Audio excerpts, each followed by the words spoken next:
Bien, amigos de En Línea, gracias mil por seguir ahí en línea contigo, de verdad, nosotros complacidos de que podamos estar llevando esta entrega del miércoles. Y hoy con nosotros aquí, en línea, como anunciábamos a irnos al corte, el doctor Max Puig, presidente de la Alianza por la Democracia, una carrera dilatada en la vida política y más que todo un político honesto y correcto en la República Dominicana.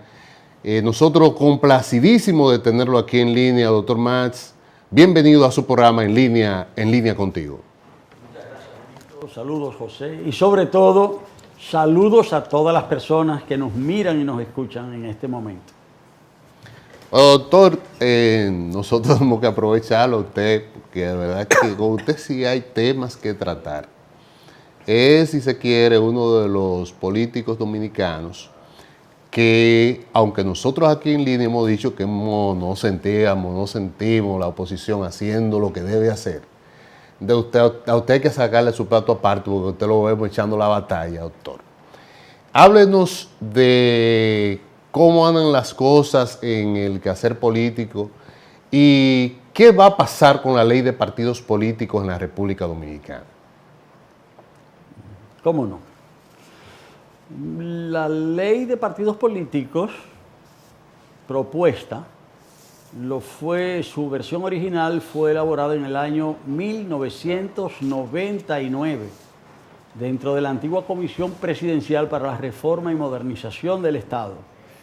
Es decir que es una ley del siglo pasado, la propuesta es un proyecto que viene del siglo pasado, ya tiene prácticamente 19 años y no ha sido aprobada. Pero igual pasa con la propuesta de modificación de la Ley General Electoral, que es del año 1997, y que la Constitución del 26 de enero del año 2010 mandó a que esa ley fuera modificada. Entonces, ni se ha modificado la Ley Electoral del 97, ni se ha aprobado la propuesta del 99, que se explica que durante casi 20 años el país haya estado esperando estos instrumentos legislativos y no se hayan aprobado. Pues por una razón muy sencilla, porque los que tienen el control del Estado en la República Dominicana no les ha interesado y no les interesa que se aprueben estas leyes. ¿Por qué? Porque está harto demostrado que la legislación electoral dominicana es deficiente. Se volvió a confirmar este planteamiento a raíz de las últimas elecciones generales del 15 de mayo del año 2016. Una de las recomendaciones fundamentales de la Misión Internacional de Observadores Electorales, de la OEA y las demás misiones, recomendaron que la legislación electoral fuera modificada para establecer en la República Dominicana un régimen electoral más equitativo, más justo, en definitiva más democrático. Ahora, hay sectores a los que no les interesa que el sistema electoral de la República Dominicana se ponga a tono con los tiempos y se haga más justo, más equilibrado, más democrático. ¿A quién no le interesa? A quienes detentan el poder. A ellos les interesa que no haya régimen de sanciones, que en materia electoral el delito electoral no sea sancionado, y por eso es que no tenemos nueva ley electoral y no tenemos ley de partidos. En definitiva, las cosas están así porque a los que mandan les interesa seguir mandando, y para ellos seguir mandando no les interesa que haya reglas claras y que estas reglas se puedan aplicar. Doctor Puig, hay sectores que están planteando de que el tema más espinoso que ha tenido esta ley es el tema de las primarias, y ellos han planteado que se pudiera sacar de la ley la primaria. ¿Usted comparte esa posición? En realidad yo no pienso que ese sea el tema más importante. Yo creo que el tema más importante es el tema de los recursos que se utilizan en la campaña electoral. El tema más importante es el tema del dinero. El tema más importante es el del uso de los recursos del Estado, el gobierno central y los ayuntamientos en la campaña electoral. Y junto a eso el tema del delito electoral y por consiguiente el condicionamiento del elector. No digo que el tema de las primarias no cuente, pero cuenta porque tenemos un sistema clientelista, tenemos un sistema en que se compra la voluntad de los electores. Entonces, como hay un sistema clientelista, se teme, con razón, que el gobierno utilice sus recursos para imponer su voluntad en unas primarias abiertas. Ahora, ese es un aspecto del problema. La cuestión central es el tema del clientelismo, el uso de los recursos del Estado, porque en realidad estos son factores fundamentales para la negación de la democracia. Es más, no se puede decir que en un sistema donde no se garantiza el ejercicio de la libre voluntad, de la libre expresión de la voluntad de los ciudadanos, no se puede decir que sea un sistema democrático. En ese sentido, mientras estemos organizando elecciones como las hemos tenido en el país, vamos a seguir viviendo en una parodia de democracia, no en una democracia. Bueno, tenés el doctor Matt Puig. Miren, hay muchos temas que tenemos que ver con usted, doctor.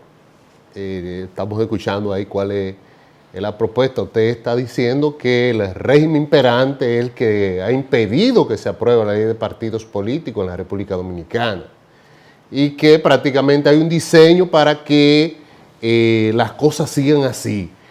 ¿Qué está haciendo la oposición? ¿Qué está pasando con los partidos de la oposición? ¿Cómo se están dando las cosas? Nosotros quisiéramos saber si se siguen dando los encuentros entre los partidos de la oposición. ¿Qué está ocurriendo? Sí, creo que es una pregunta muy importante. La voy a responder naturalmente. Pero para responderla yo quisiera referirme primero al tema del sistema político dominicano. Hay un sistema político diseñado en la Constitución y las leyes. Y hay otro sistema político, el real, que es el que se aplica todos los días, la forma en que se vive y se ejerce la política.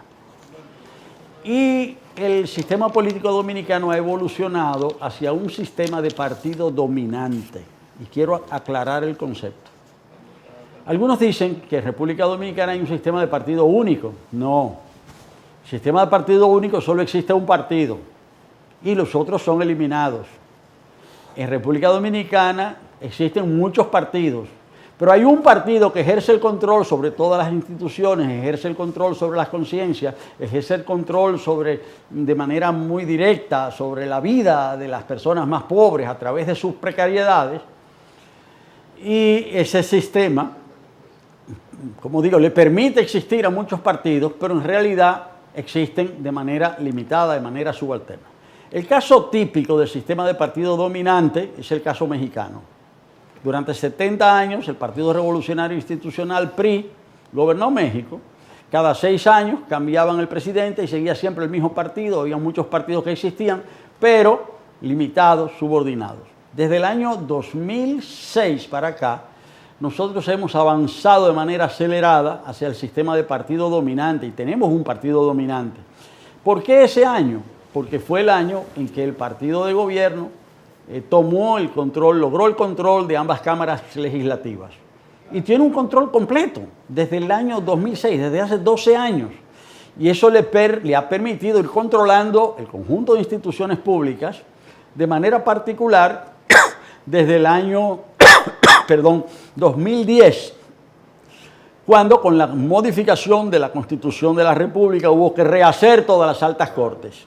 Entonces, control de todos los poderes, de todas las instituciones públicas, control de las conciencias a través de los medios de comunicación, control de los más pobres a través de sus necesidades y de las diversas tarjetas. Es en ese contexto que existe la oposición.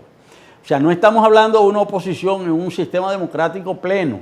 Estamos hablando de una oposición en un sistema en que un partido domina y controla todo y que hace todo lo posible, no por destruir los partidos para que desaparezcan, sino de maniatarlos, dominarlos. Y es un hecho que incluso en la propia oposición, de la que yo formo parte, hay personas que están en la oposición que en realidad están al servicio del partido dominante. Entonces, es en ese contexto que hay que ver los esfuerzos. Esos esfuerzos son muy importantes y se están desarrollando de manera sistemática desde las elecciones del 15 de mayo de 2016.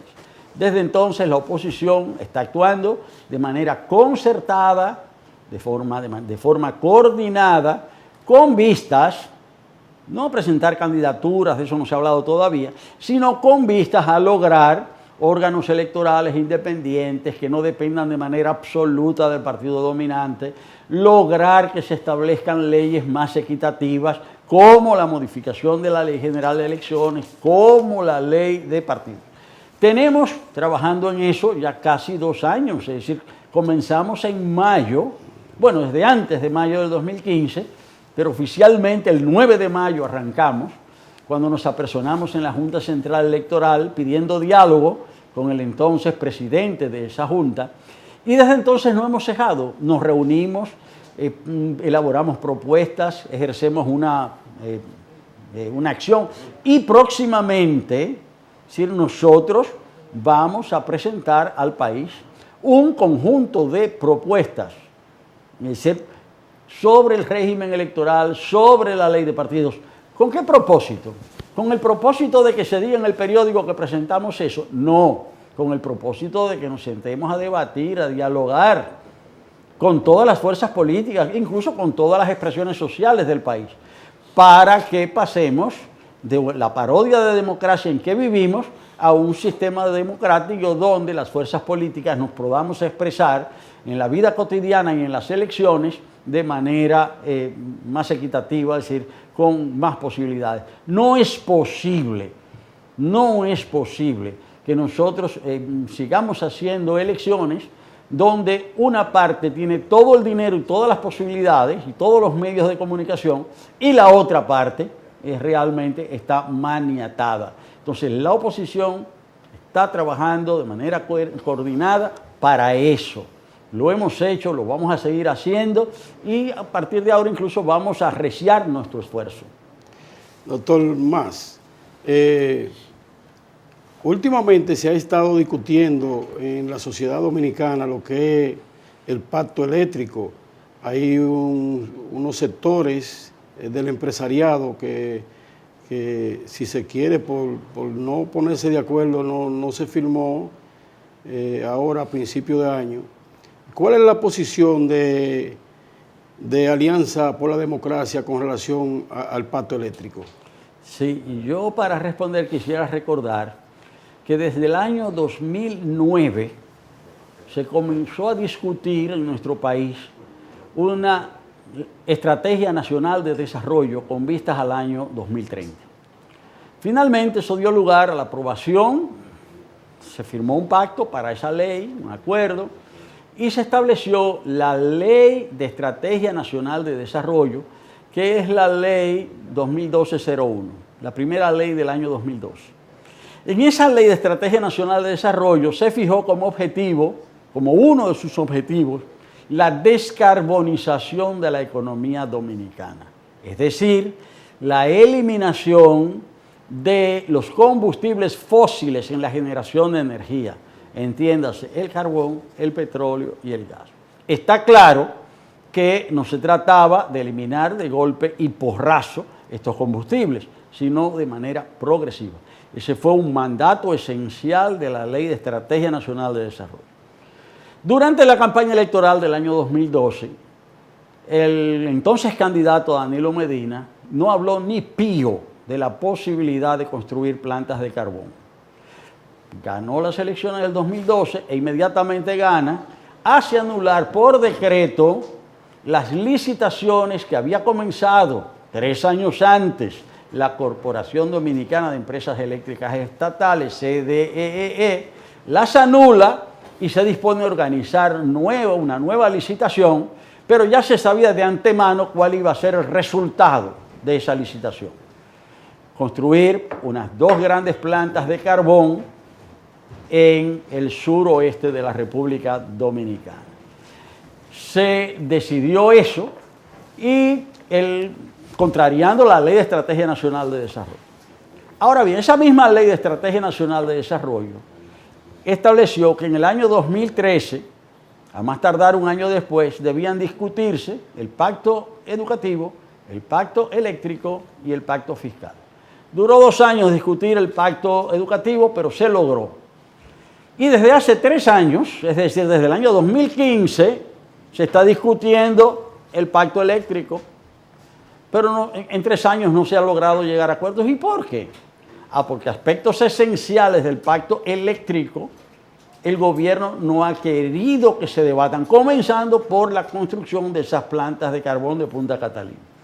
Eso ha sido más que una piedra en el zapato, eso ha sido un obstáculo importante al desarrollo de esa discusión. Pero además, los actores del pacto eléctrico le han pedido al gobierno que suministre informaciones y el gobierno no las ha suministrado. ¿Por qué? Porque no las tiene.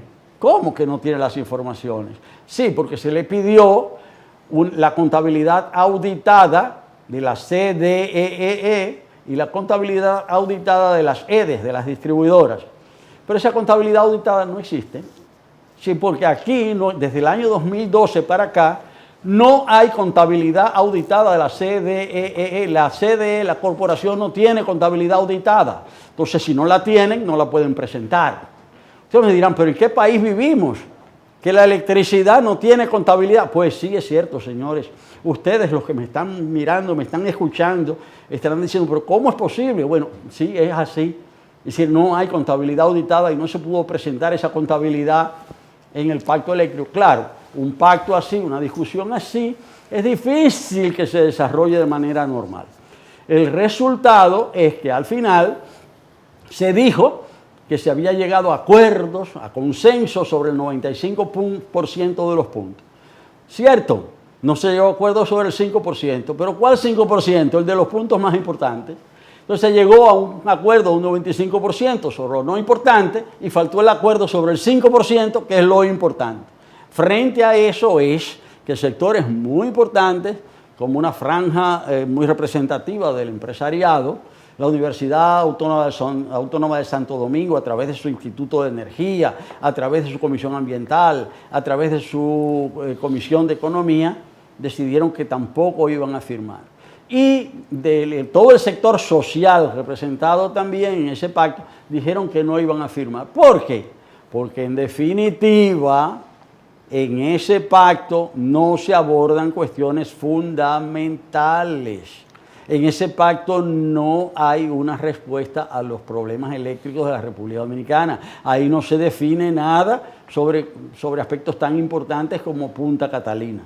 Lo que sí está ahí es que van a aumentar la tarifa en junio de un 15 a un 17%. Eso sí está en el pacto. Entonces yo creo que ese pacto es un pacto mostrenco, no es un verdadero pacto. Ese pacto no va a resolver. Ese pacto en realidad lo que va es a crear más dificultades. Entonces yo creo que esos actores empresariales, sociales, académicos, que han decidido no firmar el pacto eléctrico, han asumido una responsabilidad y yo creo que han hecho bien al asumirla. Yo creo que ese pacto, lejos de trazarnos un camino adecuado, se nos lleva por una vereda peligrosa. Bueno, muchas cosas que tratar con el doctor Max, pues lamentamos que el tiempo en televisión sea tan cortito, pero no podemos dejar que se nos vaya el doctor Max sin hablar con él sobre el tema de la Marcha Verde. Doctor, ¿ha sido la Marcha Verde como movimiento social, ha logrado crear la conciencia social necesaria para que la población pueda tomar mejores decisiones al momento de, apostar por candidaturas políticas en la República Dominicana? Entiendo, Benito, que la Marcha Verde fue uno de los dos aspectos, o de los dos temas, de las dos cuestiones más importantes de la República Dominicana en el año 2017. Y yo creo que los dos aspectos fundamentales fueron la deslegitimación del gobierno y el surgimiento de la Marcha Verde. ¿Por qué? Bueno, porque a raíz de la manera en que se produjeron las elecciones del año 2016 y a raíz de todo lo que se ha ido demostrando posteriormente con relación a esas elecciones, y después lo que se ha descubierto acerca del manejo fraudulento en muchas instituciones públicas, quizás el caso más importante sea, o sin el quizás, el caso más importante es el de Odebrecht, pero ahí está todo esto de la OMSA, todo esto de OISOE, todo lo del SEA, en fin, lo de los tres brazos, en fin, toda una serie de hechos delictivos, ¿verdad?, en perjuicio del Estado y la sociedad, que le han hecho perder mucha credibilidad al gobierno. O sea, la forma en que el gobierno se instaló y la forma en que el gobierno se ha manejado y el hecho del gobierno haber propiciado de manera permanente la impunidad, yo creo que hicieron que el gobierno perdiera mucha credibilidad y perdiera legitimidad en el 2017. Ahora, al mismo tiempo, surgió la contraparte. El gobierno pierde legitimidad, pero la sociedad asume una legitimidad. Se desarrolla un movimiento cívico no partidario, que es Marcha Verde, que algunos pensaban que no iba a tener mayor trascendencia, pero sí, algunos creían que iban a ir 5 o 10 mil personas a una manifestación el 22 de enero del año pasado, fueron más de 100.000. Se cumplió un año, ahora, anteayer se cumplió un año de eso. Y el domingo, ese hecho significativo se va a conmemorar, si se quiere, con una concentración en ese lugar simbólico que es el Palacio Nacional. Frente a Palacio se va a dar esa manifestación. Quiere decir que lo que pasó el año pasado, es decir, esa pérdida de credibilidad y legitimidad del gobierno y esa asunción de responsabilidad de parte de la ciudadanía por la vía de la Marcha Verde, esos son los dos elementos que priman en este inicio del año 2018. La Marcha Verde no solamente fue importante, es importante, sobre todo en un momento en que en que la gente tiende a descreer de la política y de los políticos. Es decir, las encuestas ya lo dicen, ya los dominicanos no creen, la mayoría de los dominicanos y dominicanas ya no tiene confianza en los partidos políticos. Entonces, cuando la gente no tiene confianza en los partidos políticos, no quiere decir que a la gente no le interese la política, pero lo expresa de otra manera y lo está diciendo a través de la Marcha Verde. Doctor Mas, ya brevemente, tal y como dice el amigo Vidal, y usted conoce el tiempo en televisión, pero queríamos aprovechar a ver cuáles son sus consideraciones con relación al tema de la delincuencia en el país. Sí, que se predica con el ejemplo. Y si desde las más altas instancias del Estado no se da el ejemplo de un manejo honesto, de un manejo probo, y la gente ve cómo los que deberían ser los referentes hacen las cosas de manera indebida, violando la ley, entonces, bueno, a partir de ahí todo es posible. Si los que tienen que dar el ejemplo no dan el ejemplo, si ellos se enriquecen violando la ley, pues cualquiera puede pensar que lo que hay que hacer es violar la ley. Esto es sumamente grave cuando en una sociedad pasa eso. Es decir, cuando la gente le pierde confianza a los que deberían ser los referentes de una sociedad. Hasta el punto entonces de que cuando se hacen encuestas y se les pregunta a las personas cuáles son las instituciones en las que usted tiene más confianza y en cuáles no tiene confianza, ¿quiénes ganan en desconfianza? Los partidos políticos, el Congreso Nacional y la Policía Nacional. Claro, si la gente no cree en las leyes, la gente no cree en los partidos, que deberían dar el ejemplo, los dirigentes políticos, y por otro lado, la policía, tampoco la gente cree en la policía, bueno, pues entonces todo es posible y yo creo que esa es la raíz, ese es el punto de partida de la delincuencia. Ya finalmente, doctor Mas, quisiera que nos hablara brevemente de la situación de la APD. ¿Cuál es la situación que está viviendo esa institución en estos momentos? ¿Cómo no? La APD, la Alianza por la Democracia, se ha esforzado por analizar, por estudiar los problemas fundamentales del país. No porque sea una escuela o porque sea un instituto de investigación o una academia, no.